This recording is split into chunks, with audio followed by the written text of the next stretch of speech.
Kalau nanti tiba-tiba jadi ustazah.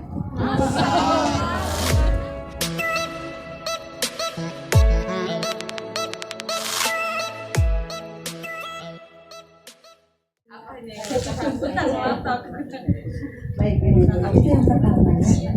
Jadi kalau kita ingin selalu dijaga oleh Allah, maka ya bertakwalah kita kepada Allah dengan sebenar-benarnya takwa. Jangan cuma sekedar ini saya bertakwa kok kepada Allah. Emang takwa apa? Coba saya tanya, takwa apa? Ada yang bisa jawab? Nanti dapat hadiah dari beliau. Boleh. Silakan. Jawab nih. Jelasnya bertakwa. Iya, Masya Allah, hadiahnya dari BRT. Bertakwa dengan sebenar-benarnya takwa. Gitu. Jadi Allah akan menurunkan ilmu, ya. Allah akan menurunkan ilmu langsung kepada orang yang Allah kehendaki. Biasanya yang Allah kehendaki itu orang-orang saleh itu, orang-orang bertakwa itu. Ya. Contohnya saya kalau ber-RT, saya belum paham nih, gitu kan misalnya. Ini apa namanya PRT di sini gimana nih, taklim gimana nih, gitu kan.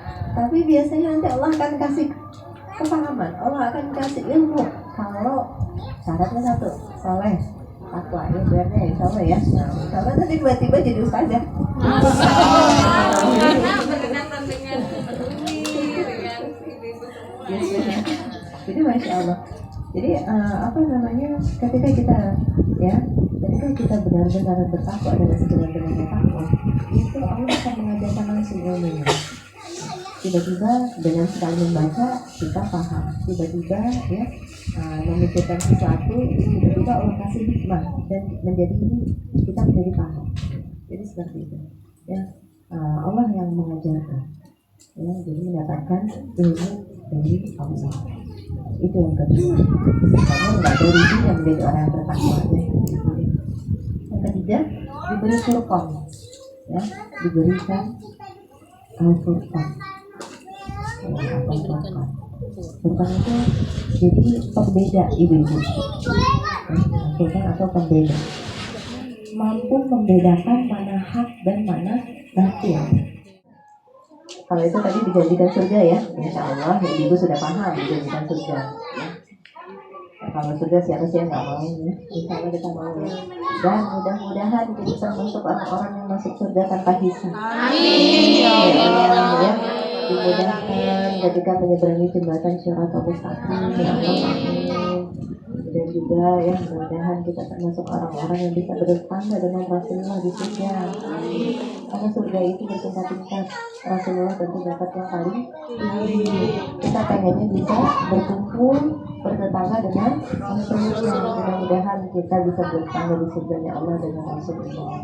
Dan yang terakhir, kenikmatan yang paling tinggi ya, belum bukan yang tinggi.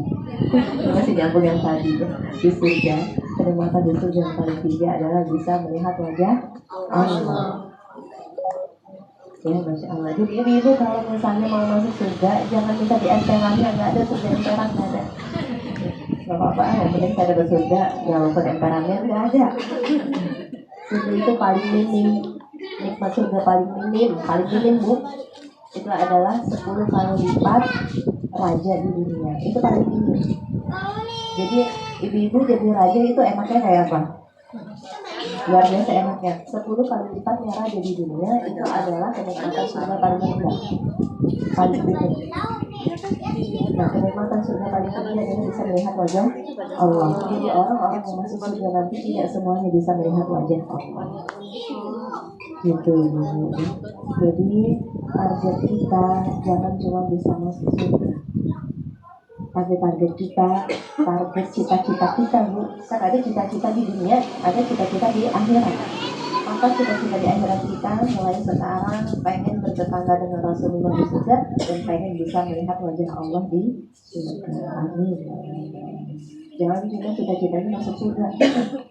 Itu yang nyemplung ke neraka, itu juga nanti bakal masuk surga kalau dosanya sudah habis.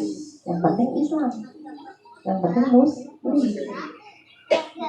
Jadi kalau cita-citanya cuma masuk surga, yang nyemplung ke neraka pun masuk surga nanti kalau dosanya sudah bersih. Nah, makanya kita pengennya mintanya ya Allah, ya masukkan kami ke dalam surga tanpa hisab dan mudahkan ketika menjalani atau menyeberangi ya jembatan kereta api. Gitu. Jadi tanpa hisab itu yang masuk surga gitu. Masya Allah, amin ya. Berat gitu. Gitu ya ibu ya. Yang terakhir, yang ketiga. Itu adalah mendapatkan kemuliaan dunia akhirat. Kesulitan, diberi jalan keluar dari kesulitan, ya, dan diberi rezeki yang tidak disangka-sangka. Diberi jalan keluar dari kesulitan dan diberi rezeki dari arah yang tidak disangka-sangka. Masya Allah, ya. Kemudian mendapatkan kemudahan dan pahala yang besar. Betul. Mendapatkan kemudahan dan pahala yang besar. Luar biasa gitu. Jadi ibu, kalau mau rezekinya datang dari segala arah, dari arah yang tidak disangka-sangka atau dapat rezeki yang tidak disangka-sangka, maka syaratnya apa Bu? Pintar. Jadi orang bertakwa. Gitu ya. Syaratnya jadi orang bertakwa. Ya. Cuma masalahnya, ya, banyak sekali saudara-saudara kita yang ketika susah, sholatnya malah makin malas. Padahal syarat orang bertakwa kan berarti harus menegakkan sholat. Oh, misalnya ada orang-orang yang soleh, ya, orang-orang soleh, tapi secara ekonomi dia pas-pasan atau mungkin secara ekonomi bisa dibilang kekurangan, cuma orang-orang memuliakan dia. Karena apa? Karena Allah memuliakannya. Ya, Allah memuliakan orang-orang yang bertakwa meskipun dia misalnya ya, mohon maaf, misalnya orang miskin tapi kalau bertakwa pasti Allah muliakan. Kalau Allah sudah muliakan orang tersebut, maka kita sebagai manusia pasti akan memuliakan orang tersebut. Gitu. Ya. Jadi banyak sekali orang-orang yang